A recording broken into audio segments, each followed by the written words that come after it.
Volume 2, Chapter 2. Jane Fairfax was an orphan, the only child of Mrs. Bates's youngest daughter. The marriage of Lieutenant Fairfax of the Regiment of Infantry and Miss Jane Bates had had its day of fame and pleasure, hope and interest, but now nothing remained of it, save the melancholy remembrance of him dying in action abroad, of his widow sinking under consumption and grief soon afterwards, and this girl.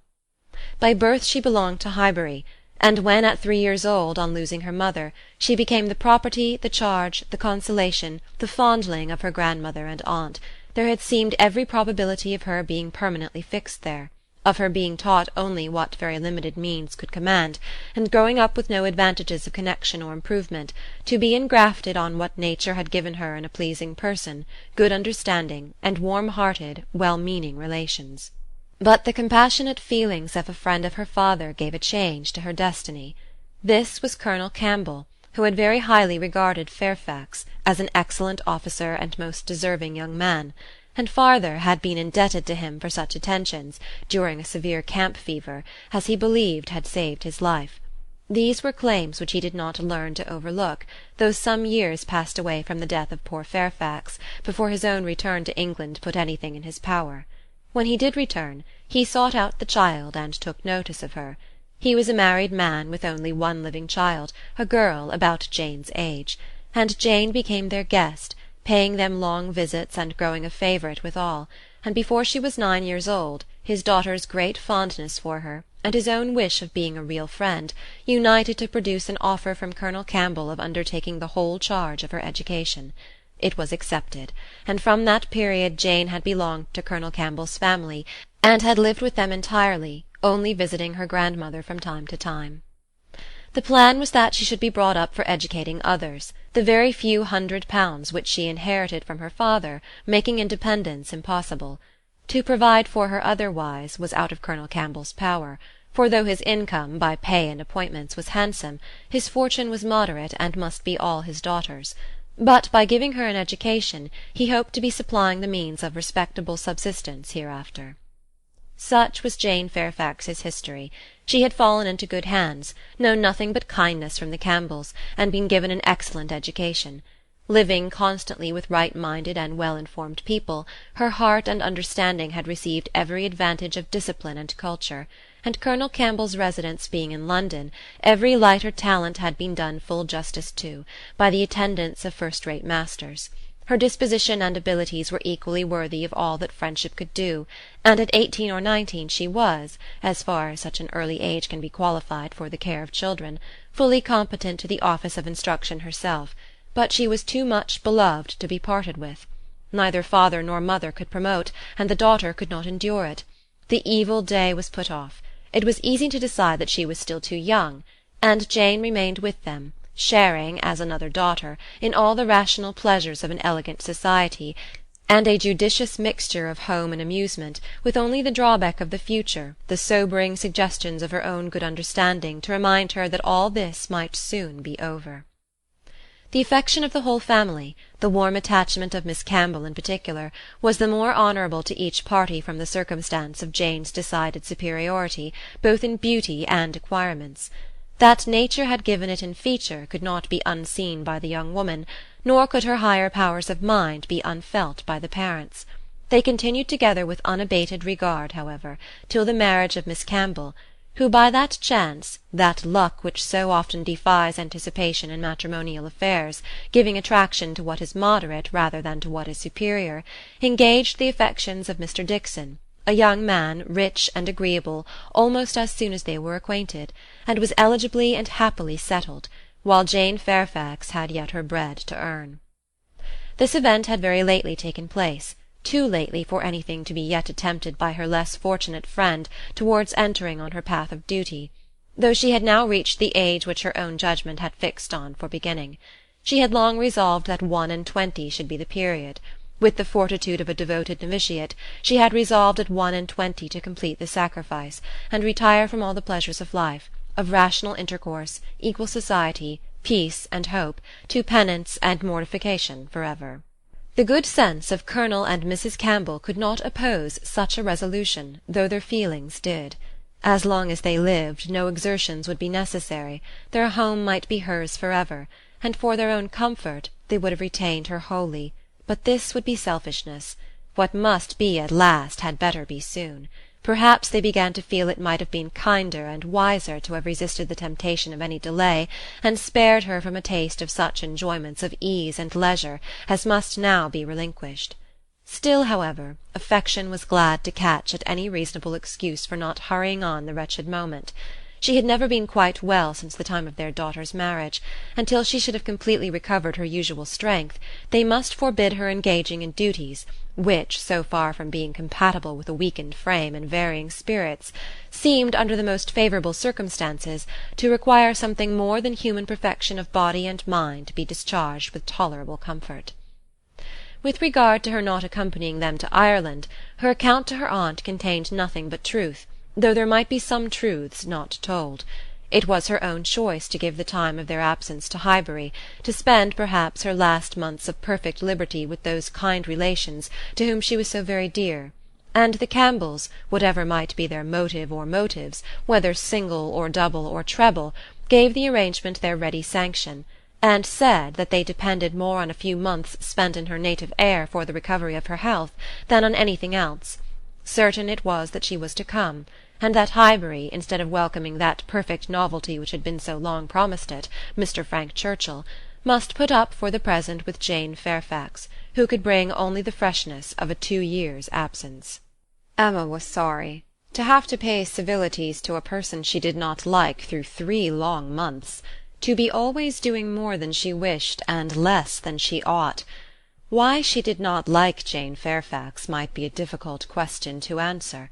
Mr. Knightley had once told her it was because she saw in her the really accomplished young woman which she wanted to be thought herself; and though the accusation had been eagerly refuted at the time, there were moments of self-examination in which her conscience could not quite acquit her. But she could never get acquainted with her. She did not know how it was, but there was such coldness and reserve, such apparent indifference whether she pleased or not.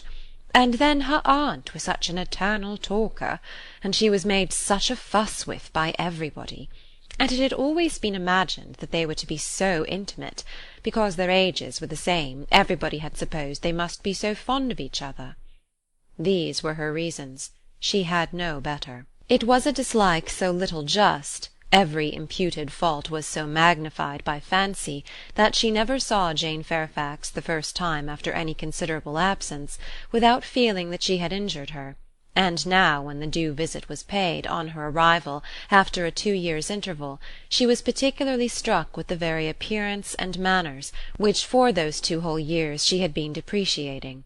Jane Fairfax was very elegant, remarkably elegant, and she had herself the highest value for elegance.